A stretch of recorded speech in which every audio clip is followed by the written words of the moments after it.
P-EBT for children under 6. And if we go to the next slide, this basically frames out what I'm going to talk about. First, I'm going to talk about the first year of P-EBT for children under 6, and then the importance of P-EBT benefits moving forward. I'm very excited to get to be here to talk to everyone about this, because I remember when we were all together talking about how to make P-EBT for children under 6 work when it was first passed, which is the subject of my next slide. So let's remember back, right? October 2020, we had the continuing resolution, everyone worked hard, and finally we had P-EBT extended to children under 6 who were participating in SNAP and missing out on childcare meals. So we all, the same people, and all of you who are the attendees, all the advocates, the folks who are on the panel today, USDA on the panel did a great job. All the state agencies doing a great job, but we all came together when this happened to figure out how to administer P-EBT for children under 6, which was not easy. And everyone brought their best game, worked hard, were innovative and really fully committed, leaned in and made it happen. So if we look at the next slide, we'll see the success of P-EBT for children under 6 in the first year. This is school year 2020, 2021, and here I am quoting USDA's budget, and this is them having gone through trying to count what the value is going to be for the childcare plans. So the childcare plans were designed to provide up to $5.7 billion in benefits to over 6 million children, which is incredible. And then if we go to the next slide, we'll see this is the estimate for summer. So there, the summer plans were designed to provide up to 14 billion in benefits to over 37 million children, and that is the combined number. So what does that mean? You know, it means a lot of great things have been happening. And so we have studies that show the advantages of this P-EBT, this infusion of cash into families' household budgets. And so let's look at the next slide. As we heard from Kelsey, we know from the research that P-EBT reduces food insufficiency. And we've had a series of excellent research analysis by Dr. Schadenbach and her colleagues who have really showed us that P-EBT reduced food insufficiency rates among children in low-income households during COVID-19, especially during the first week of P-EBT benefits. So if we look at the next slide, we see the other advantage of P-EBT, which is an economic stimulus. It has a multiplier impact. So for each dollar of P-EBT that goes out, it generates between $1.50 and $1.80 in economic activity. So that means that P-EBT has been supporting households, food insecurity, really making things better for children, but it has also been supporting communities. It's been funding local businesses, job growth, and farm income. So EBT has really been effective and really been helpful. So if we go now to the next slide, one thing that's really important is to think about the value of P-EBT going forward, and to do that in the context of what is happening now. And I do this not because I don't think the people on the panel or all of you in the audience know this. I think you know it very well. I do it because in this process of moving forward that we're describing, that everyone's going to talk about today, it's going to be important to be able to convince all the policymakers that you might have to deal with on the state and local level that it is important to move forward, that there is still a problem with food insecurity, and that the context that people find themselves in terms of low-income families with young children is still really difficult. And so let's look first at this next slide and talk about food insecurity, food insufficiency. The census and other surveys that are continuing keep showing unacceptable levels of food insecurity across the United States. And so if we break it down and look at the next slide, the key things to understand about families with young children that we know from the Pulse census data, and that we also know, for example, the Stanford study, READY study, and other studies, is that low-income households with young children are more likely to face financial difficulties and material hardship, including food insecurity, and that a greater proportion of Black and Latinx households with young children are experiencing financial and material hardship compared with other families. So let's go to some very new research that we'll see in the next slide. Allison Lacko, FRAC's senior researcher, did this. She just took it off the Pulse database. And so what we're looking at here is that food insufficiency among households with children under 5, it's highest for families with low income. So you see all the levels of food insecurity here. And what you also see here is that it's actually not going down. It's going up ever so slightly. It's important to see that. And in some cases, it's going up more than slightly. And so, for example, for families with children under 5 who have income that's under 130% of the federal poverty level, we now see a food insufficiency rate of 27.9. So food insufficiency is serious. It means that people are answering yes to the question, have you run out of money to get food? Do you not have enough food? And these are very dire questions, and people are answering yes to them to get into this category. And then if we go to the next slide again, new analysis, and this is showing the same thing that we talked about, which is that, food insufficiency among households with children under 5 is highest for Black and Latinx families, which is actually the same for all families in this data because of the difficulties with equity and discrimination and the long-standing impacts. So let's now turn and think about what are some of the other factors quickly. If we go to the next slide. So if we think about food insecurity and the factors there, we have to think about what are the impacts. So childhood food insecurity is associated with poor health status, developmental risk, mental health problems, poor educational outcomes, and it may present in a family as food anxiety, diet monotony. They're having to eat the same thing over and over again, which is low quality because they're just trying to being able to get through the day on something that they can buy cheaply, and inadequate food intake. So it's serious, and I think everyone who's on the call really knows that, and everyone who's on the panels really knows that, but we want to have these kinds of slides and this information so that we can influence the policymakers who may be saying, well, there's no problem, COVID's over, let's go back to normal, there's no difficult impacts going on.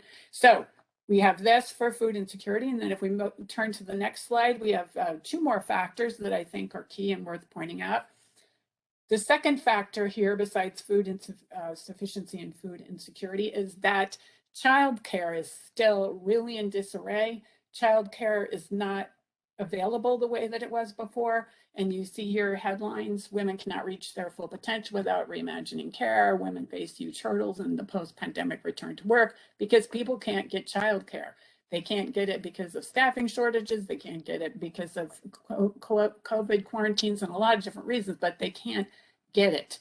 So that really influences a loss of meals. And that, of course, then feeds into food insecurity. And then the final point that I'll make in terms of context is on the next slide. And what this talks about is that what we understand when we think about families missing out on the meals and snacks and childcare is something that we can see from the Child and Adult Care Food Program data, which is a proxy for those losses. And the reduction in the number of CACFP meals served to children really is problematic because families rely on those CACFP meals. And we know from other surveys that have been done within the CACFP community that this loss increases the strain on family budgets. And in some cases, the loss may contribute to food insecurity and fewer healthy meals and snacks. So these are the reasons we want to move forward. These are the reasons that you can use with policymakers in your state and localities. So I just want to finish up with the last slide by saying thank you very much to everyone who's come today. And I'm excited, just the way I started, to say how great it is to be on a panel of people who are just moving forward with P-EBT and making this possible through their hard work and innovation. So let me turn it back over to you, Kelsey. Thanks so much, Jerry. And now we're going to move to Wesley from USDA. Thanks, Kelsey. Thanks, Jerry. Hi, everyone. Thank you so much for joining today, for your interest in childcare P-EBT. Thank you to Frank for putting on today's webinar. So I want to talk about sort of where we are with childcare right now and sort of outline the basic sort of way that states are administering childcare this year. And then we're fortunate enough that Vermont and Colorado have joined today and they'll be taking some time to talk about their approved plans. We really appreciate them joining us. So to date, USDA has approved childcare plans for 2 states, Vermont and Colorado, who are on the webinar today. And we're working with several others to move them towards approval. Can we move to the next slide, please? So last year, most states relied on the statuses of schools as their proxy for the availability of childcare access. And this allowed childcare P-EBT eligibility and benefit levels to be responsive to changes in conditions. This year, schools have committed to returning to full-time in-person learning, and it makes less sense to consider school status as a proxy for childcare status.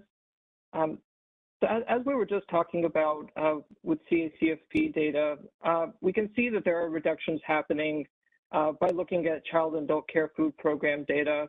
And this is a direct measure of the access of children to meals and child care. So one option for states this year is to use child and adult care food program data, specifically lunch claims, rather than the school operating status, to identify the eligible children and determine benefit levels. Can we go to the next slide, please? And there are several benefits to using the child and adult care or CACFP lunch claims rather than the school operating status. And the first that I want to highlight is that this is data which states are already collecting and they're reporting to FNS. The purpose of child care P-EBT is to replace meals missed due to COVID by children in child care. And by using the CACFP data, states can identify the children who are eligible for child care P-EBT, and importantly, they can set the benefit levels, and these levels can be directly tied to a real measure of the reduced access to meals and child care. At a national level, we've looked at the CACFP lunch claim data through December 2021, and when compared with pre-pandemic months, it shows that all states are experiencing a reduction in CACFP lunch claims. So on the next slide, we're going to talk about how states can use the CACFP data for determining eligibility and for setting the benefit levels.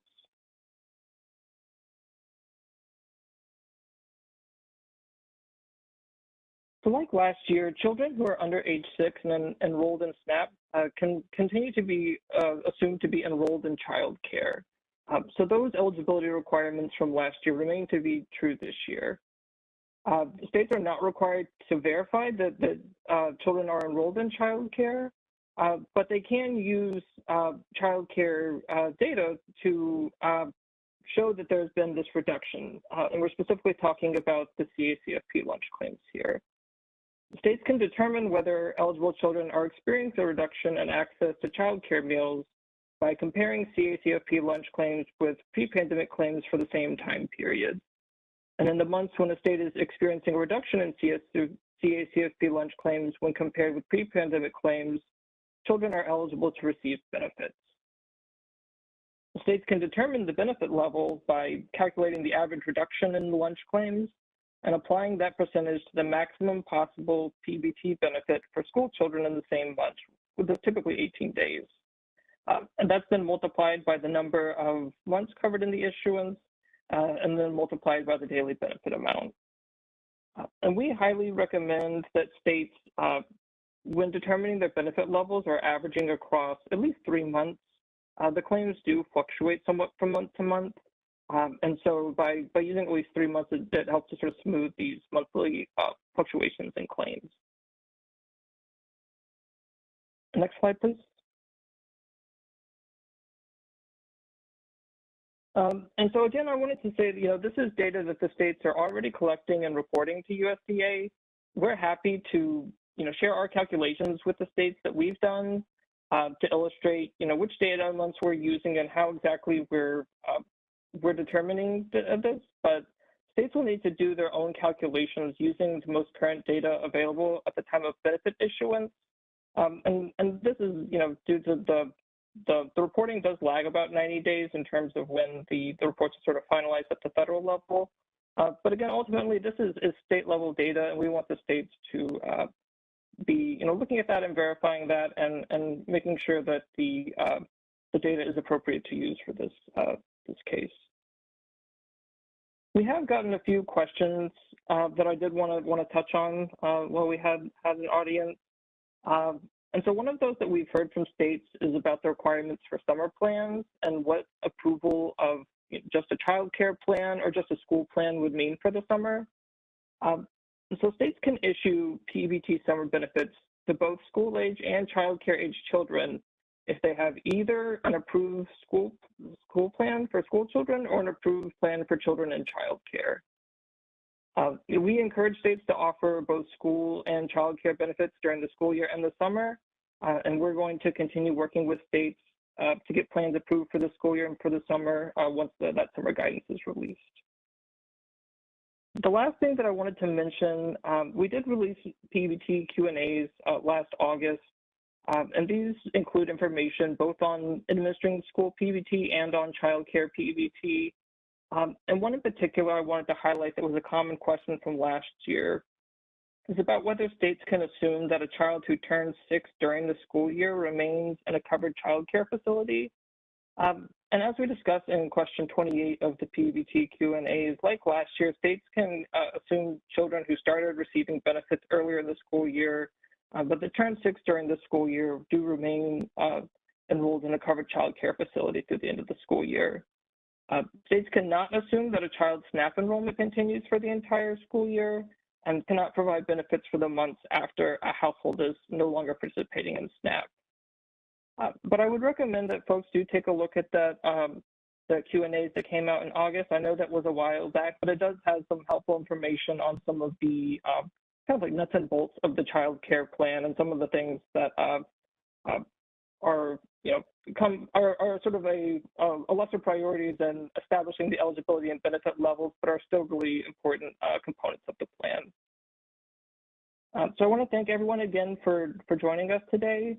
And I'm not sure if I'm handing it back to Kelsey or to Colorado, but look forward to talking through any questions you may have. Yeah, thank you so much, Wes. That was very helpful. If you have questions for USDA or Wes, please put them in the Q&A function on your screen.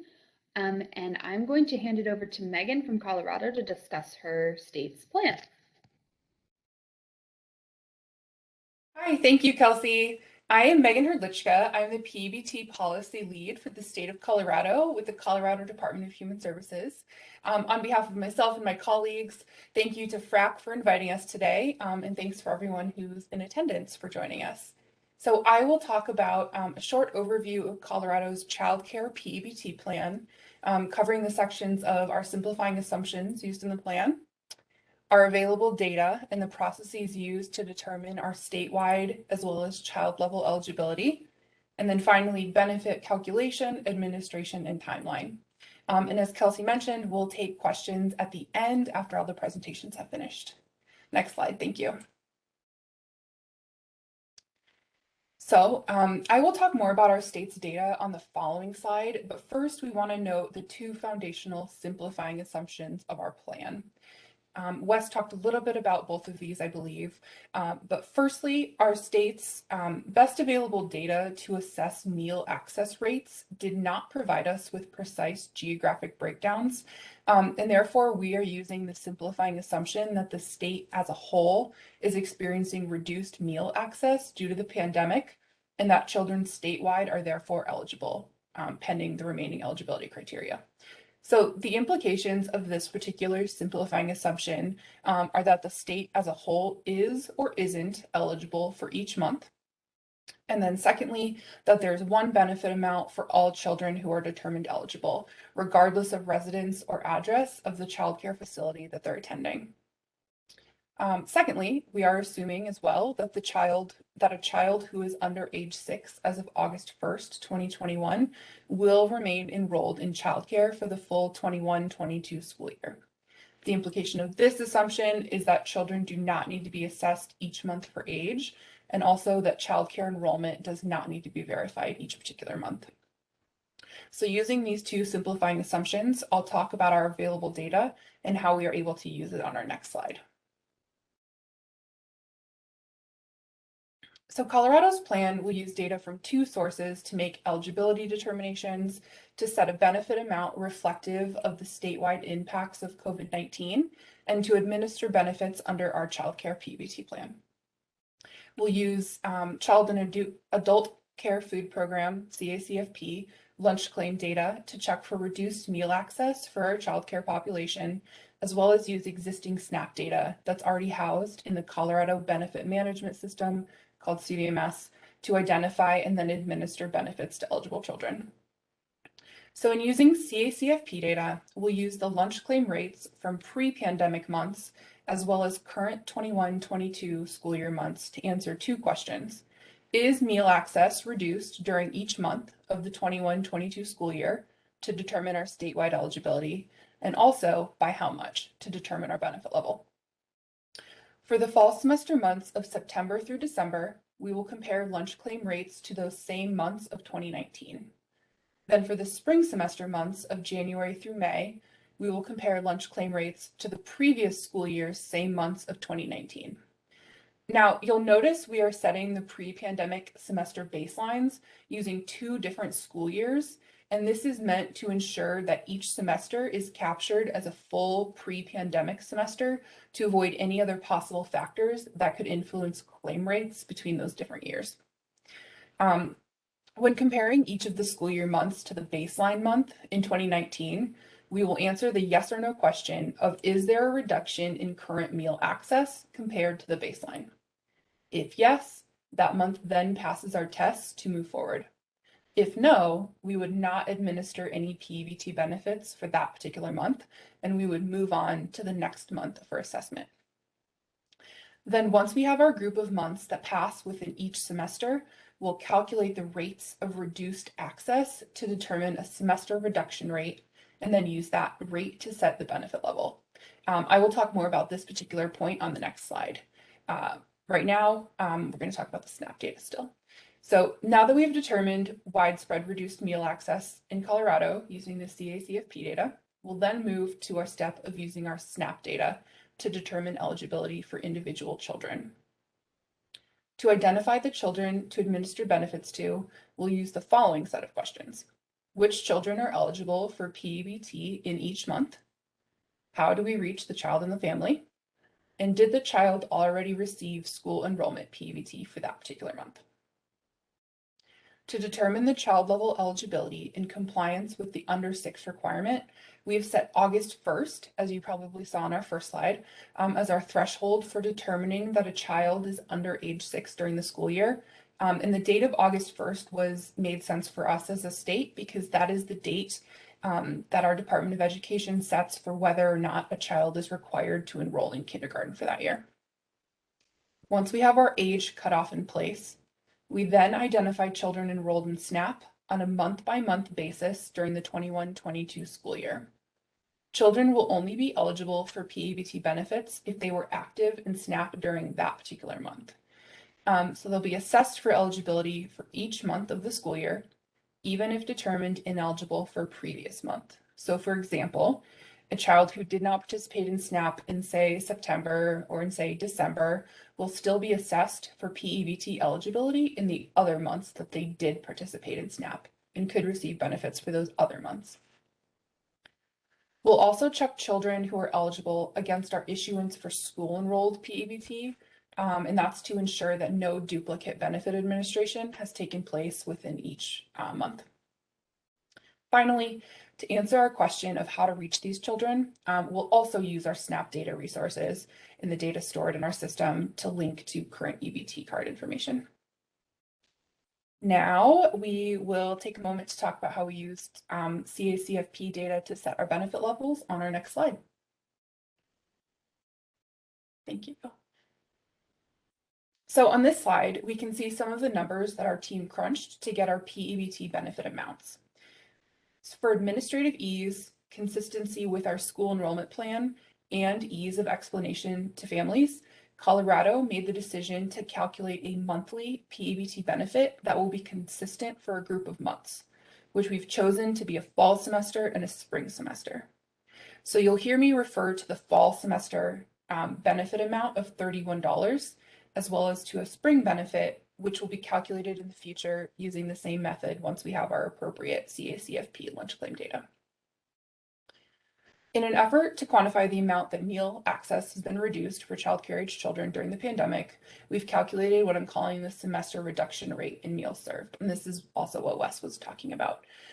This number for Colorado in the fall months of September through December was the 22% reduction in lunch claims. We calculated this 22% using the formula shown here at point number 1.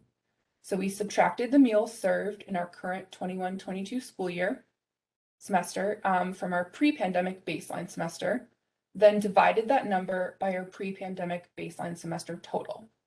So for the numbers you're seeing on your screen, this is the 1.6 million number minus the 1.3 million number, which gives us approximately 400,000. The difference in meals served from a pre-pandemic semester to the pandemic semester. We'll then divide that 400,000 number by the 1.6 million number again to find the rate. And this is what gives us that 22%. So 22% is our semester reduction rate. Now that we've established that the reduction in meal access is at 22%, we wish to provide families a benefit that equals 22% of what the child would have received for a full month of remote P-EBT benefits, as calculated by our school enrollment plan. In Colorado's school enrollment plan, we set the standard monthly benefit for a fully remote student to be at 20 school days. And at the reimbursement rate of $7.10 daily, that equals $142 per month. So to make our childcare P-EBT benefit level, we calculate 22% of the 142, which equals $31 after rounding. Therefore, the monthly benefit for each of the small fall semester months of September through December is $31 each month. Our spring semester benefit will be calculated using the same process once we have all of our months of CACFP data. And if there's a month within that spring semester group that doesn't pass that first test we talked about of determining statewide reduced meal access, that month will then be dropped from our benefit level calculation. And now that we've talked about our calculation methods, I will briefly cover our last points of benefit administration mechanisms and timeline on our last slide. Okay. Fortunately for us, in SNAP Under 6 P-EBT, we know that families already have their existing EBT cards at home in pocket, and this allows us to administer all childcare benefits to existing EBT cards. We will not issue any P-EBT specific cards, which you can see behind me, for the childcare program. Benefit delivery will take place under the following tentative timeline, and this is pending our final data availability and the processing capacity and speed of our vendors. Fall benefits for the months of September to December are tentatively issued in July. Spring benefits tentatively issued in August. Summer benefits aiming for October. And finally, corrections and adjustments for all of the 3 previous categories will be issued between November and spring. All right, so thank you for joining us. Thank you for listening. Like I said, my team and I will be available after the conclusion of presentations for questions, and I will pass it back to Kelsey. Thank you. Thank you so much, Megan. And we are going to move on to Vermont. I know there's a lot of activity in the chat right now. If you do have a question for panelists, please do try to use the Q&A function. It just helps us keep track of things a little bit better. But if you have more to put in the chat, that is fine as well. So I'm gonna hand it over to Vermont. Thank you, Leslie. Hi, everybody. I'm Leslie Wisdom. I'm the Food and Nutrition Program Director with Vermont, and I'm here with my colleague, Rosie Kruger, with the Agency of Education in Vermont. Next slide, please. So our P-EBT childcare plan, Rosie and my department and Rosie's agency jointly administer the plan. Our plan, just listening to Colorado, is very, very similar, so that's good to hear. As the SNAP state agency, my department, we use SNAP data to identify the eligible children. We also provide the child care benefits via existing EBT cards, and we provide notices to eligible families. And we also operate a P-EBT call center that families and others can call with questions or concerns. And the Agency of Education, as you'll hear from our plan, it heavily relies on the CACFP data. The Agency of Education holds that data, they analyze it for purposes of this plan, and they set the monthly P-EBT rate based on that data. Next slide. So we use the CACFP data for 3 purposes in our plan. The first is to meet the requirement of the 5 consecutive days of reduced attendance for closure. We do that through comparing current CACFP meal claims in September of 2021 to that same month pre-pandemic. And our calculations show a 26% reduction. So we first, to meet that threshold, use the data for that purpose. The second, similar to Colorado, we look at that data every month, and as long as the current lunch claims data is less than pre-pandemic levels, that allows us to issue benefits each month during the plan year. And the third way we use the data is to calculate the monthly P-EBT benefit amount, which we'll talk about in just a minute. Next slide. So similar to Colorado, we have 2 benefit issuances for the child care plan. The first is our September through January benefits, which will all have the same monthly benefit amount. We're hoping to get those benefits out in May. And then our second issuance is February through June, and we're hoping that goes out in late July. Next slide. So a high-level overview of how we calculate the benefit. It's based on a percentage reduction in the lunch claims compared to the same pre-pandemic months. And the plan assumes that a child care month is 17.5 days in attendance. And we get that number. This is the only place where we kind of rely on school information, but a school year in Vermont is required to be 175 days in 1 year. And we divided that by 10 months in the plan year to get a 17.5 day month for purposes of this plan. So to calculate the monthly benefit amount, Rosie's going to talk about the CACFP percentage reduction in just a minute, but we take that reduction, which right now I'm thinking the first benefit issuance is a 26% reduction. We multiply that times the 17.5 days in a month, and that gives us the number of days in a month that a child wouldn't attend childcare because of COVID. And that right now is about 4.6 days according to our calculations. We multiply the 4.6 days of absence times the $7.10 daily rate. Next slide.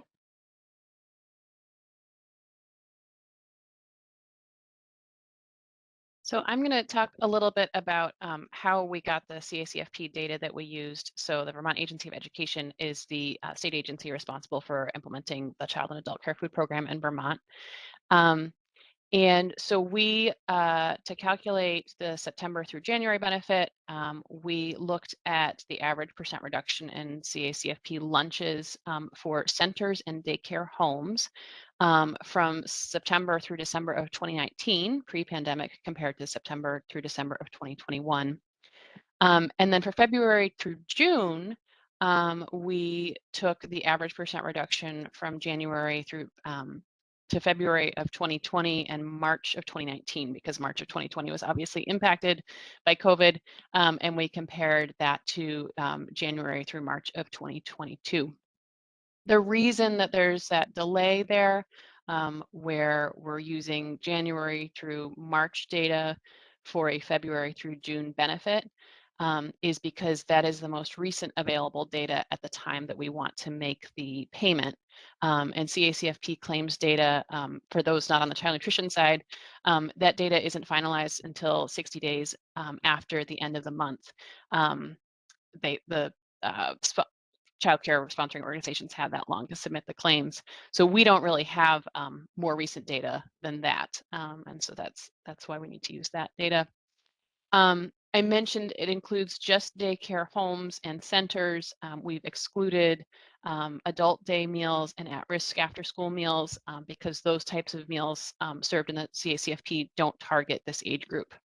And an additional reason to exclude at-risk after-school meals is that there has been a USDA waiver to allow waiver area eligibility requirements in that program, which may mean not actually for us, but for some states, that you would have seen an increase in participation in that program, but that increase wouldn't have impacted those children. So I think it's important to not just take the overall CACFP numbers, but to look specifically at daycare homes and centers when calculating that.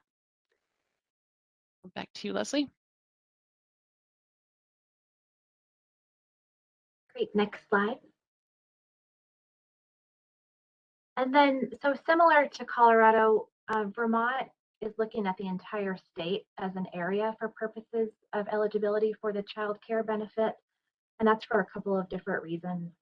One is we are a very rural state with small towns and villages, and that means that most of us commute for employment and or childcare.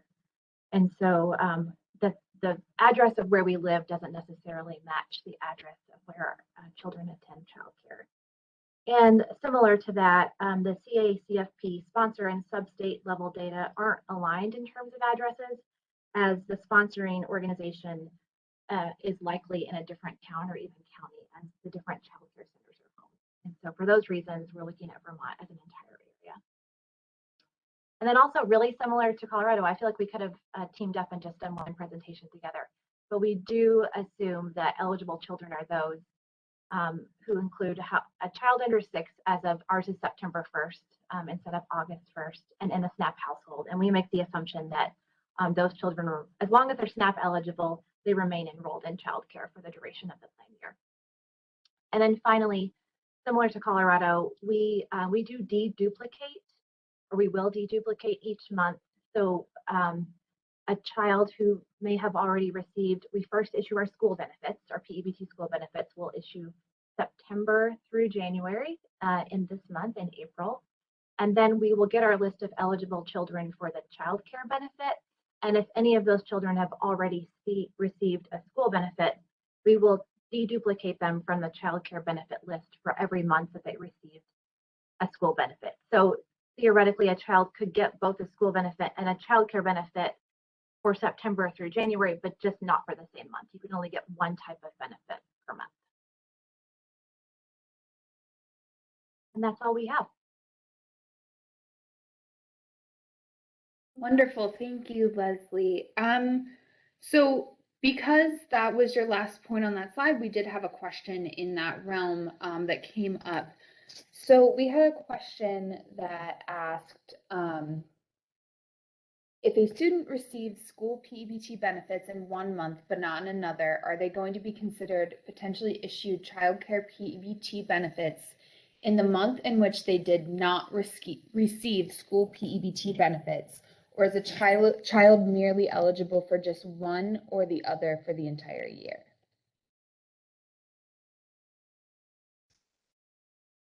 So for Vermont, our plan does contemplate that they could receive both. They just cannot receive two benefits in 1 month. So you could get a benefit for school in September, but if they weren't eligible for the school benefit in October, but they are for the child care benefit, say it's a kindergartner or someone in pre-K in a school, then they could get the child care benefit for October.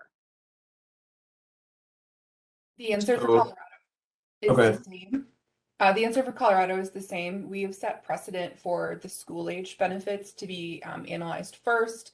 So students' school age benefits will be administered for that group of months for our state. And then after those analysis subsequently, and those would be eligible for any months that were not issued school age benefits. So it is possible that you could go back and forth between eligibility streams within the month, or excuse me, within the semester, one per month. So I'm Ed Harper. I haven't introduced myself with USDA. I've spoken to almost probably all of you in state phone calls. And this is a tricky issue, right? Or we have to keep in mind that P-EBT is to replace a school meal benefit or a child care benefit. If a child is receiving an in-kind meal, that child is receiving the benefit that P-EBT was intended to replace. So not getting a school benefit because you're not getting a P-EBT benefit as a school child because you're in school receiving a school meal really makes you ineligible for P-EBT for school or for childcare. But at the same time, right, there are sort of administrative issues to consider here. And there's a Q&A that addresses this in our P-EBT Q&A set. I believe it's number 17, number 18. We can certainly, it's Q&A number 37. But it essentially acknowledges that there are kids who may be in preschool, a school administered preschool program where the child's only attending school for half a day. There are other complications in the way that states are administering their program. In some states, I don't want to take up too much time here, but in some states, the schools are reporting the number of kids who are eligible for school benefits to the state, not reporting the kids who are ineligible for benefits. All those things the state needs to keep in mind, but the goal is to issue benefits for P-EBT when a child is not receiving an in-kind meal.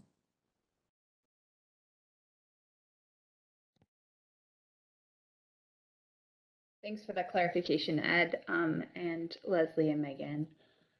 So the next question is directed for USDA, and it's, will you be releasing some sort of document that explains how this works for states? Or is this just more of like informal, an informal request?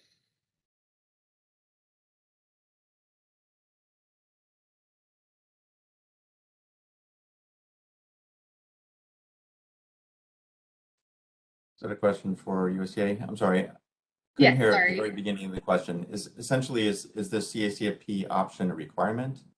Or is it a suggestion? Well, it was more about like a document that may be released to explain how this works for states. Oh, we put together a summary of the proposal, not the proposal, but this option for states. Our own clearance process takes some time. Colorado and Vermont, in their speed to get their plans approved, have sort of, in our opinion, made unnecessary the release of any USDA document because ours is written in general terms. The Colorado and Vermont documents are, written in the format of the P-EBT plan that other states are going to be familiar with, and we think that those are the best models for other states. We had nothing more to say in our the guidance that we had been preparing than what Colorado and Vermont have put in their plans. Great, thank you so much. So the next question, so we did have a question about the public health emergency, and if we assume the federal public health emergency ends in July, will funding for issuing of P-EBT continue? And if so, will it only be through the short amount of time that the public health emergency is in place?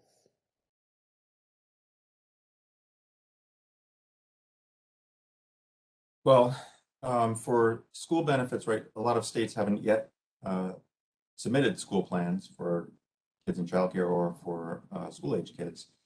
If states do that, even if it is after the end of the public health emergency, the kids would be eligible for the entire school year up until the end of the public health emergency. So states shouldn't worry about that. Obviously, if the public health emergency does end and we have noticed that the public health emergency is about to end, we will follow up with states because obviously the states need to know the specifics there. But the kids' benefits have essentially been earned, right, already. Days that have already passed during this school year that were P-EBT eligible days will remain P-EBT eligible days. So that shouldn't be a concern. So the next question is, when using claim rates for lunch, is Colorado, so this is for Colorado, also assuming the same impact for breakfast and snack to calculate the benefits? And the follow-up to that question is, why are states only counting lunches but not breakfasts and snacks to calculate benefits?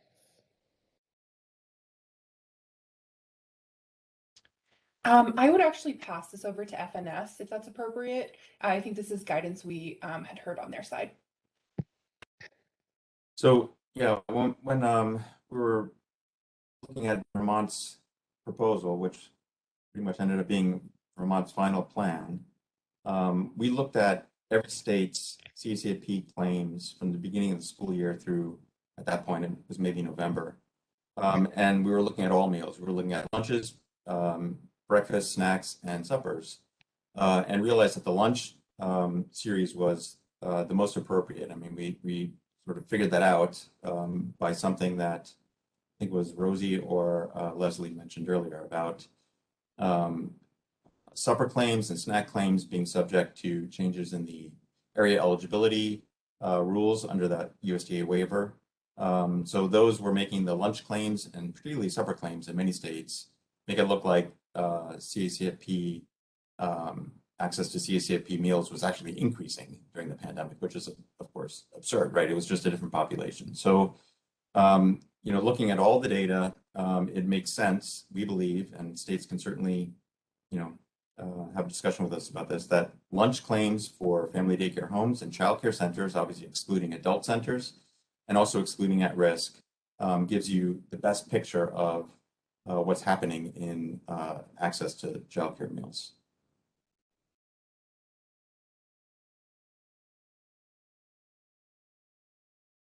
Sure to be putting your questions in the Q&A or in the chat.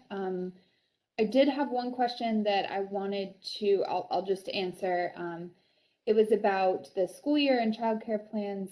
Do states need both a school year and childcare plan to do P-EBT, or could just a childcare plan allow for P-EBT? And as USDA mentioned, that it is that a state only needs a childcare or school age plan for the school year in order to qualify to submit a plan for summer, school age, and childcare.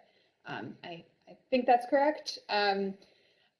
Also, in that vein, that does not mean we don't want states to be trying to figure out their school age plans as well, but that is a route that is available. And thank you, USDA, for bringing that up. Let's see. The next question is, can each state use different maximum school days? So Colorado was using 20 days and Vermont was using 17.5. Right, let me take this one too. Both Colorado and Vermont are really doing the same thing, right? They're both looking at the number of school days in their school year. It's just that Colorado's school months are 9, so they have 180 days over 9 months. Vermont has a 175-day school year divided by 10 months. They're essentially, though, using the same base, which is their complete number of school instructional days. So the next question from Matt is, will other states be permitted to issue statewide benefits versus being asked to differentiate benefits based on regional differences in CACFP meal loss? And this is based on both Vermont and Colorado using statewide benefits for kids under 6.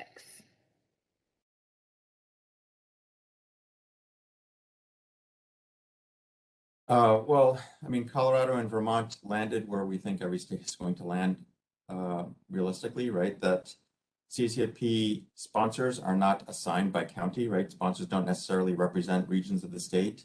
So sub-state CACFP lunch claims don't necessarily tell you about access at the sub-state level. I think all states are probably going to land in the same place.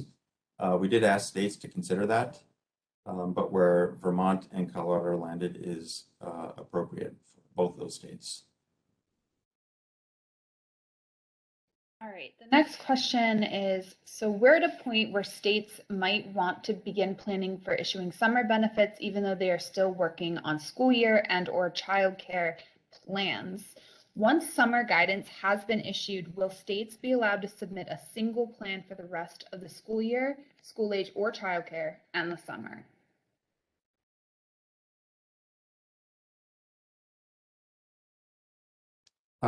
They can certainly submit, right, all 3 plans on the same day.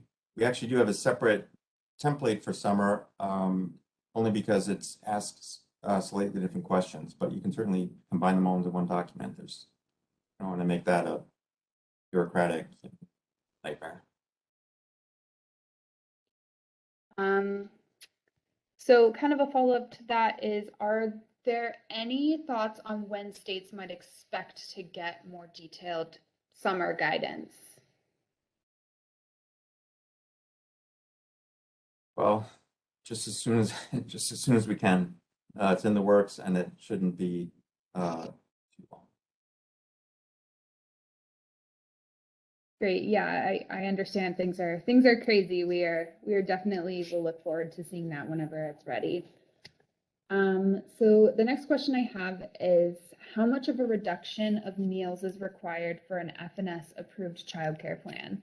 For example, if a state has a reduction of only 7%, does that work for approval? Oh, why don't we, worry about that when the time comes. We've looked at data for every state through the data that we have, which is through December, and no state has a reduction anywhere near that small in CACF peak lunch claims. Great. So it looks like at this point, we have no more questions in the chat or the Q&A. Of course, if there are questions that you have following this presentation, feel free to email myself, and we can, oh, sorry, one more came through. Let's see.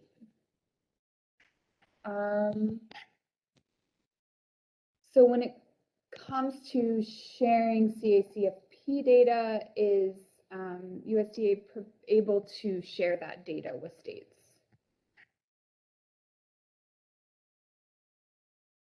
Wes, you want to handle that?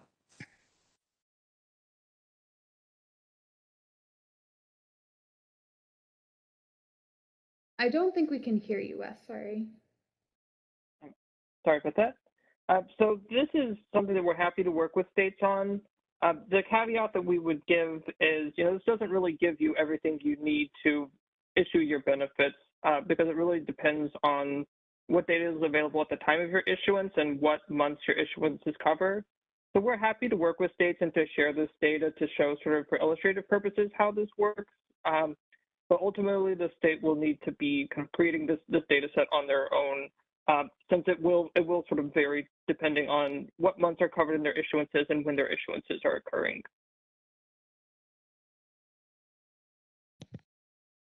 Thank you so much for that. Yeah, so as I was saying, if we will be sending a follow-up with the recording, with the slides, as well as some resources that we may have.